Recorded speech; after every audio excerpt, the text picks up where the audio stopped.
so many different This meeting factors is being coming recorded. together that can create a risk. But we have a really significant and real opportunity to tackle all of those factors and make real progress. And if you look historically on kind of where we've been and where we are now, we have been making progress repeatedly over the years, but we just need to do better and make more progress.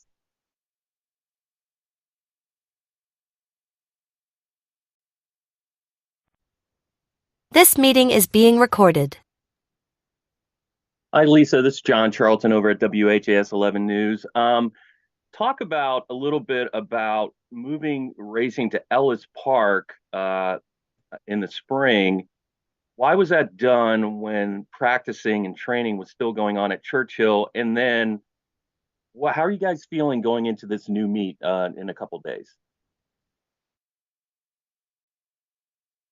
That Churchill This meeting is being recorded. Even though we hadn't found anything that was, again, sort of a smoking gun or different from previous years, we wanted to make absolutely sure, and we wanted to look at all of the racing surfaces and make sure that there was nothing there that was concerning, and that gave us an opportunity, even with some training going on, to do that, or really gave Churchill Downs an opportunity to do that in a more comprehensive way. I think our report outlines the recommendations that were made to Churchill Downs once we had our experts review the surfaces, and shows the response, and Churchill Downs was responsive and addressed the issues that were raised with them. And given that, and given the additional investigation, there was no reason for us to recommend that racing not be resumed at Churchill Downs. Following up on that, I understand that there's already been some track testing done prior to this meet, which I guess usually happens anyway. Could you give us a sense on what the findings were like? Obviously, the track probably looks in good shape if you guys are allowing racing to happen on Thursday. Yes, in the way that the Racetrack Services Testing Laboratory actually sort of measures those variables is by comparing them to previous years and comparing them to other standards, other similarly situated racetracks. And again, there was nothing in any of that data that would suggest that there was any concern. And so everyone feels very confident going into this meet that whatever could be addressed in surface issue. This meeting is being recorded. Hey, so this is Stephanie Guzram at the Career Journal. Sorry for my voice. Just wanted to check and see what happens if horses do start breaking down again at Churchill Downs, and I guess what is the limit? Is it 5? Is it 10? So, we really don't look at it from a numerical standpoint. We look at it obviously from examining on a case-by-case basis. See a number of fatalities. This meeting is being recorded. I imagine that we would want to take the same approach, and the Churchill Downs would do the same. But it really is a question of looking at what is transpiring and whether we see an obvious explanation for what's happening, or whether or not it's a mystery. And when it's a mystery, that's when you have to, I think, react. And then to follow up on that, when you're talking about, that they came out and they reviewed the track, did they just walk the track? Is it just taking the samples from the track? Like, what does that review process kind of look like from what you guys wanted? Sure. There's like a number of different components to it. One is we have a tremendous amount of historical data, and there is always a comprehensive review of that historical data before any of our experts actually go to the track, because they have to have that information to guide them properly. And then they do what I think you would probably imagine. Yes, they look at the surface. They use my area of expertise, but they're ground penetrating radar, and they look at the cushion, et cetera. And they take those measurements and they compare them to the historical data that we have. And I think, one of the things about surfaces is that there's been a lot of progress, I think, over the years, and how we can actually make that more data focused, as opposed to, kind of a feel or sort of artistic approach. And I think that we're trying to do that even more and more. And we now have a number of tools that allow us to look at that process more objectively. Tyler Griever from This meeting is being recorded. Looking at the 6 recommendations from your strategic response, and Dr. Stover can answer this as well. Is there any feeling as to which of these that you feel like the sport is already in a good spot with implementing, as well as any of these that there's a bit of a learning curve to implementing more of these procedures? Well, I'll speak a couple of points from my standpoint, and then I'll let Dr. Stover speak. But certainly, as I said, we've made a lot of progress on working together as an industry when it comes to for example, when Churchill was going through this period of time,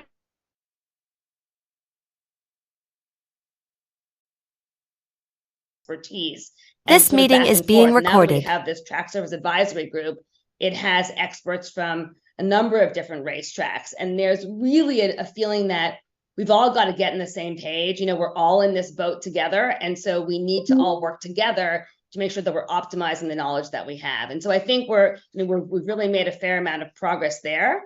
I think also we've made progress, but I'm really is since HISA, we've been able to essentially collect a lot more data than the industry has previously been able to collect because of the mandate we have from Congress. And so the data analytics piece of this with Amazon Web Services and Palantir is really exciting for me, because we can now sort of try to harness that data and actually see what it tells us. Because when we say we don't really know exactly, well, the data can really show us things that we may not recognize without the help of the data. And so I think that's going to be a really productive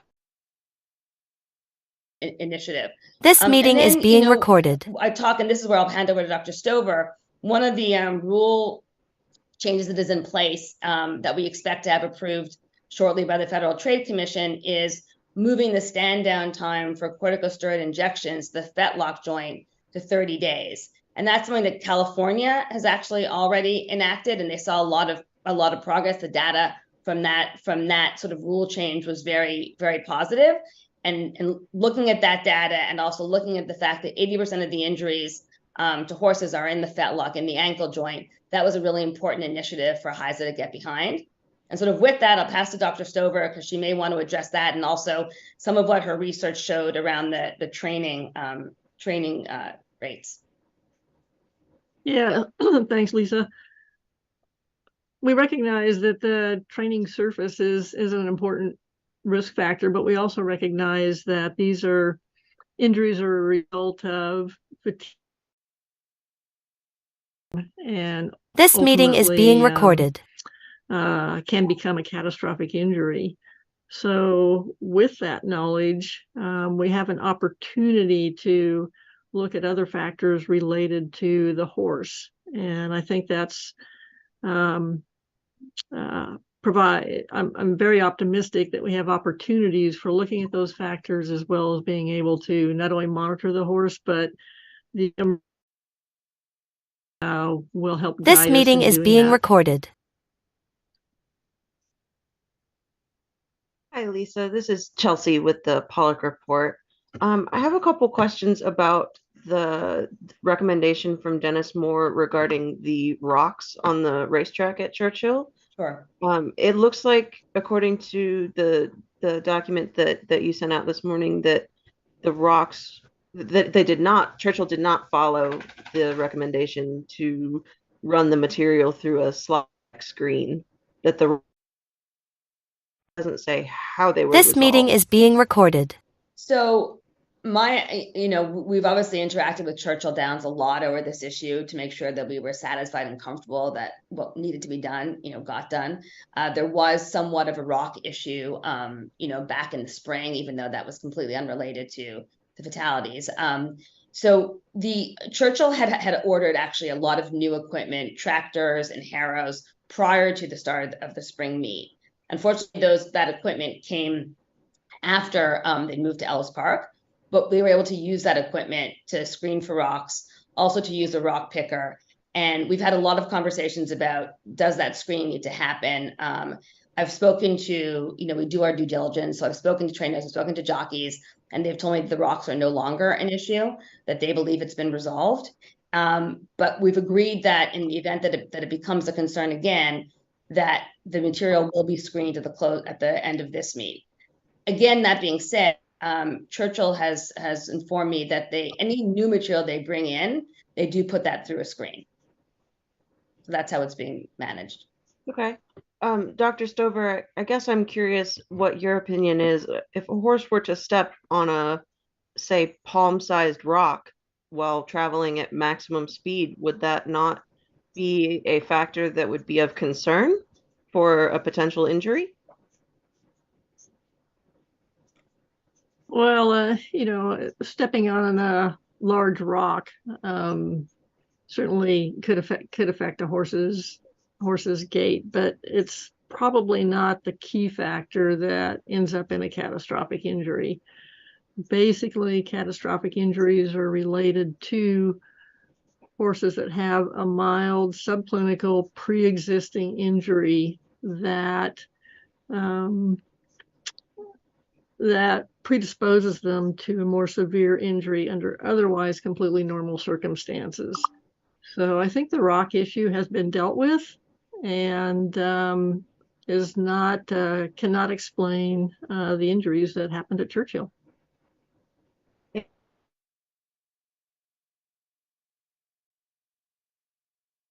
And This meeting is being recorded. Needs to be done to address those.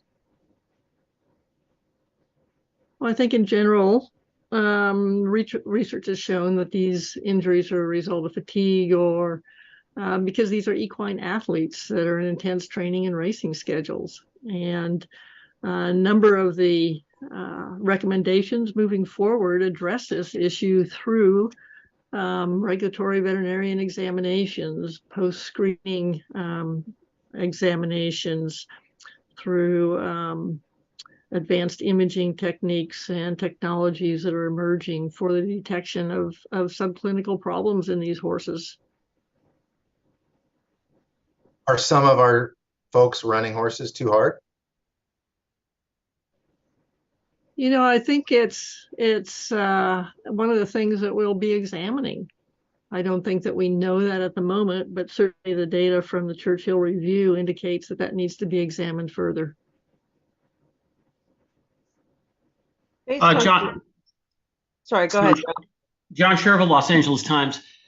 Lisa, would you have preferred to have found a smoking gun or existed as we are kicking the can down the road like we did at Santa Anita, like we did at Laurel, like we are at Churchill, and then possibly Saratoga?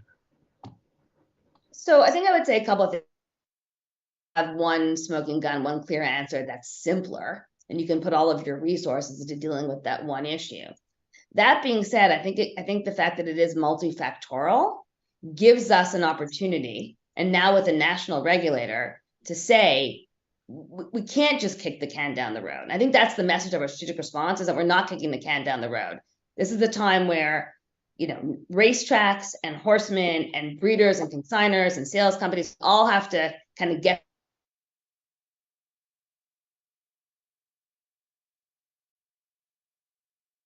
you have so many issues. This meeting is being recorded. Give us the opportunity to say, okay, this needs to be a really comprehensive review. Nothing's off the table, and no stakeholder group can decline to participate. We've all got to be in this, and we've all got to, honestly and truthfully deal with the issues that are in our domain. And so that's really what I would say to that, because I really am optimistic about what we're going to be doing, and I don't think we're kicking the can down the road.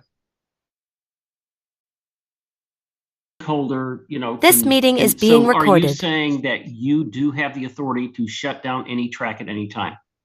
So what we have the authority to do through our racetrack accreditation process is to suspend the accreditation of a racetrack. There's obviously there are provisions in the rules that allow, in order to show cause, allow them to have, some due process and present their issues. So of course that's the process. But yes, we do have the authority to decline to accredit a racetrack. Don't forget, there's or nuance that may not be apparent to everyone. HISA's authority is not to shut down a racetrack. That's what the State Racing Commission.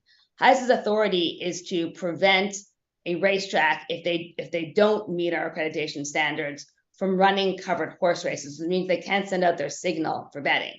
We don't control whether or not they can actually run on a given day. We only control the essentially the pari-mutuel signal for wagering, and that's because of obviously the Interstate Commerce Act, and that's the interstate commerce piece of the federal law. Thank you. Question, Drew Diener, ESPN Louisville. I noticed in your release you referenced some of the tragedies. Or is there a do for their This track meeting as well, is or being how different is their recorded. situation versus Churchill's? Yes, absolutely. And that it's very much underway. And, we expect to be able to report the findings of that, in a month or so. So yes, we are. I don't want to, we don't yet have the findings, so I have nothing to announce, but the situation is different. There are different factors in play at Saratoga than were in play at Churchill. And I'm optimistic that we're going to learn a whole lot from that investigation as well as to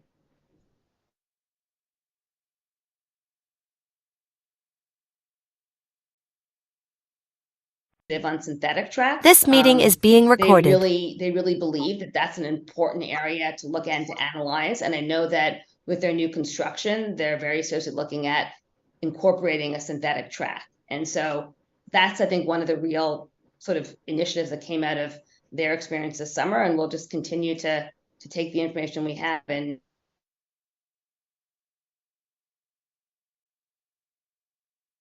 Lisa Byron. This meeting is being recorded. Hi, Byron. Go ahead, Byron. Oh, sorry.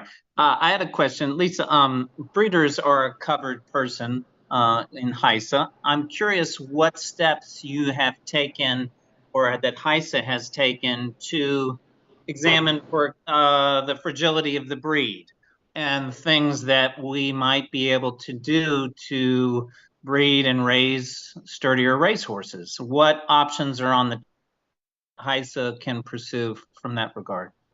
So the first step is understanding what the data tells us, right? I hear all the time, this is not the same horse that I trained 30 years ago. We're breeding a horse that is not as much for durability as we are for speed. Then there are just as many trainers who will tell you the horses are exactly the same. It's just, different things have changed. So everyone has a different view on that, which is why the data is so important. And one of the initiatives that Palantir is going to be overseeing is working with the Jockey Club to get that information.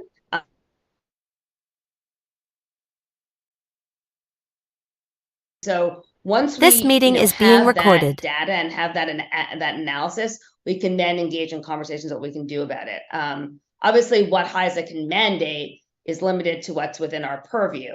That doesn't mean that we can't engage in conversations to try to motivate change if, in fact, the data indicates we need to change. And then my follow-up question, this was with regard to the PET scanners. Dr. Stover, can you comment a little bit on those? Obviously, Churchill Downs already has one, as does Santa Anita. I know they're this quite meeting is being recorded. The practicality of the costs, as well as the ability to scan a high number of horses, can be limited. Can you expand on how that might potentially grow and to where we could get more horses examined in that way? No, well, the PET scanner is a huge game.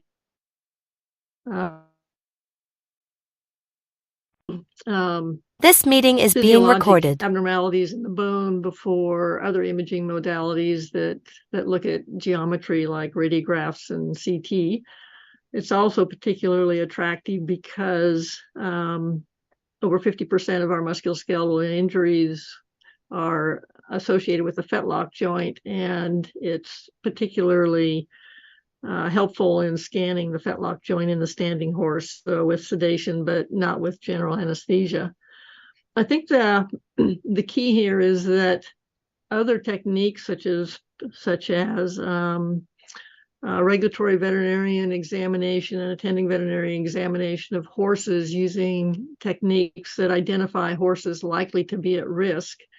So using another screening technique to detect those horses that should be examined with the PET scanner is the key. So we combine several opportunities together, and so that's already been particularly useful. So it's not that we have to PET scan every single horse before it races. We use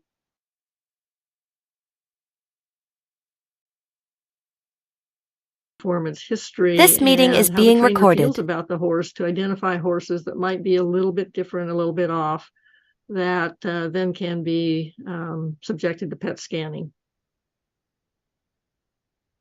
Lisa, I have a question. Sarah Koch from CBS.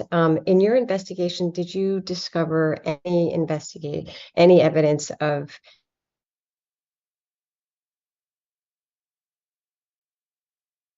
the report does. This meeting address is that being issue. recorded. All the horses were tested when they were either euthanized or otherwise, and all the tests were negative. Thank you. Lisa, David Mattingly from Wave. One more question. There is a growing expectation on the part of casual horse racing fans that they should be watching these races without fear of fatalities. How realistic is that expectation? I believe if the industry works together and we get behind these initiatives genuinely with true commitment and manpower and woman power, that we absolutely can achieve it. And I know people often say, can we ever get to zero fatalities? I can't make guarantees about percentages and numbers, but I can tell you that our goal will always be to get to zero. We will keep working and keep trying until we get to zero. Keep going, keep trying, for a long period of time, we will. But I think we're in a different place now.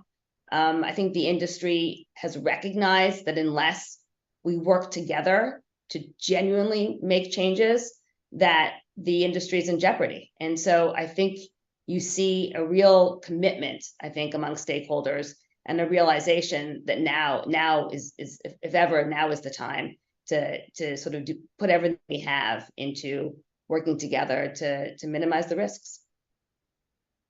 This is Tyler again from WDRB. For both Lisa and Dr. Stover, how beneficial do you think the inclusion of training fatalities in reports moving forward, not just race fatalities, will be to overall data collection and the overall mission here?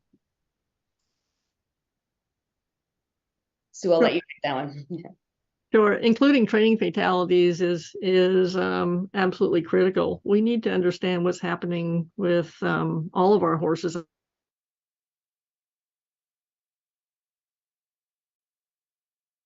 Those from race This meeting is fatalities. being recorded.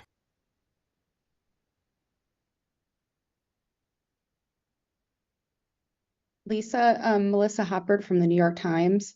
Just following up on that question, are you asking Kentucky to publicly chart all of their breakdowns?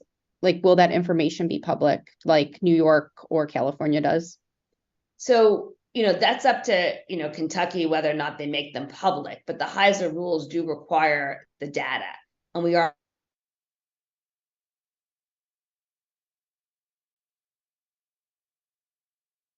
make the kind of progress. This meeting is being recorded.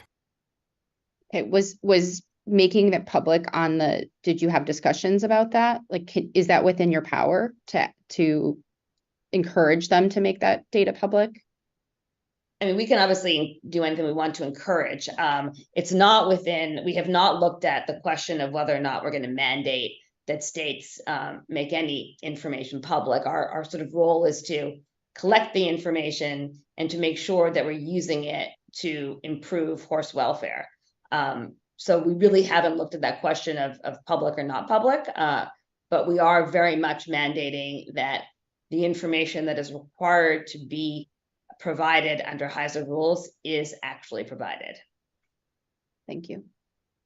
Lisa, if you're talking about wanting like standards, and having everybody behind the same thing, and it's multifactorial, it's not just the track, then what can HISA do beyond to the farms, to the yearling sales, to say a trainer can't use this medication at the track, so you can't use it in your farms at your yearling sales? Yeah, so listen, as the report says, we've initiated conversations with all of the sales companies. And yes, a horse becomes a HISA horse after it's had its first public workout, first timed workout. So, some of the 2-year-old sales would certainly fall under HISA's purview. The weanlings and yearlings wouldn't. But I think we're at a point where if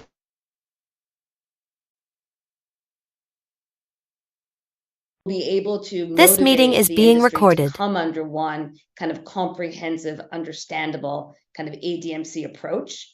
You know, a horse has a whole history before it becomes a HISA horse. And if we want to truly make change, we need to understand and really get on the same page about what that history should involve.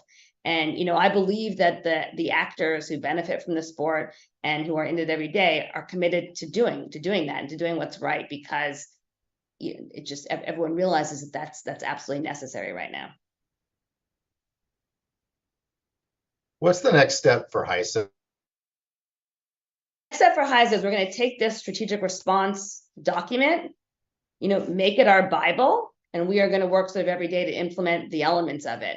Things are going to change a little bit as we get more information. We're going to conclude and announce the results of both the Laurel investigation and Saratoga, which also had, you know, a series of fatalities this year. And then we will modify as we need to when we learn from that.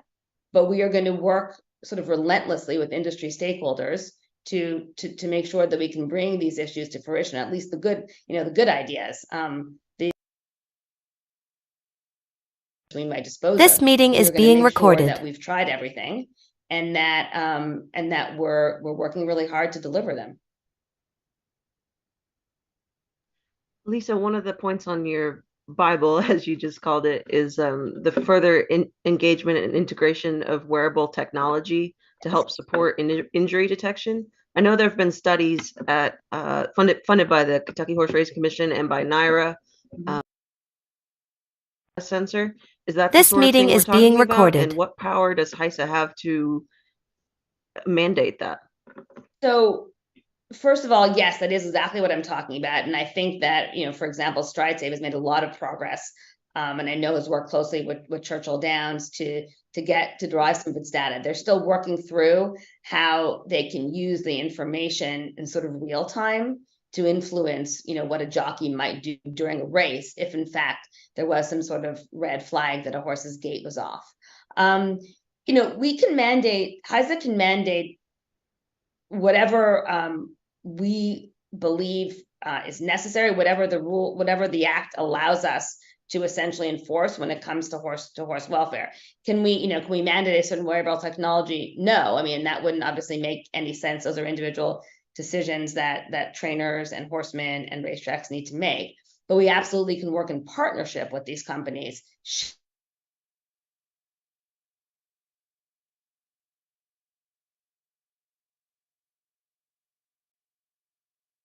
We're at a moment in time. This meeting is being recorded. Where the industry recognizes that collaboration is absolutely necessary. And so I see with HISA being able to kind of bring it together as a national entity, that there's a lot of skin in the game. And so while we would not mandate that a certain wearable technology be used, or obviously competing companies, we would definitely, you know, cooperate and support, because ultimately everyone's goal is to protect horses and do. This meeting is being recorded. Lisa, this is Mason with Spectrum News Kentucky. One quick question for you about the proposed rule changes through the FTC. Can you explain what that process would look like? Sure. So what we do with the racetrack, those are the racetrack safety rules, and so we'll address those. We obviously have two sets of rules: racetrack safety and anti-doping medication control. The racetrack safety rules have just gone through a very comprehensive review since we launched in July 2022. When those rules were drafted, it was like on a blank piece of paper, so to speak. Obviously,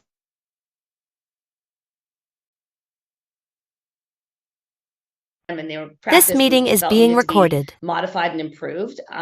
What we do is the racetrack safety committee that Dr. Stover leads discusses the rule changes, comes up with a proposal that is obviously supported by HISA staff. HISA lawyers sort of help draft those regulations. Then we send them out for stakeholder review, which we've done. We get sort of all the comments back, and I think we had something like 750 comments that came back in the most recent stakeholder review process from all areas of the industry. Once we kind of review those comments, the committee to the Federal Trade This meeting Commission is for being approval, recorded. because the Federal Trade Commission is the federal entity that's responsible for HISA. And so once the Federal Trade Commission approves the rules, then HISA can implement them, but not before.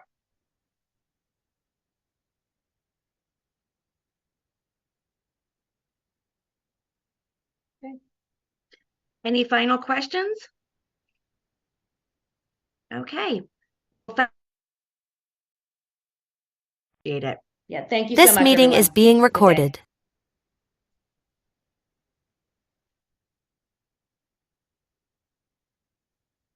The recording